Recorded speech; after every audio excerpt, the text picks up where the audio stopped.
امبارح عملت لكم الفيديو بتاع المعدن لما كان بيلزق في دماغي من هنا.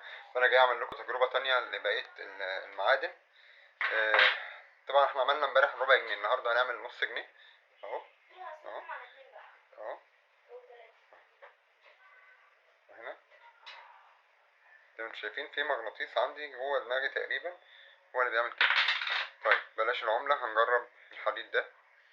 اهو اهو يا جماعه في مغناطيس في دماغي اهو اهو. انا مش عارف ده ايه بصراحه. انا قلت سألت امبارح لو في دكتور يعرفنا ايه اللي بيحصل وليه الحاجة بتلزق كده. ثانية واحدة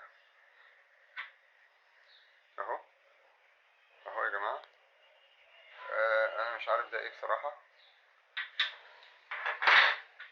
اللي يعرف ليه المعادن بتلزق هنا، ولو حد عنده اي يجرب الحاجات دي ونفعت معاه. اهو هنا وهنا اهو اهو يا جماعة.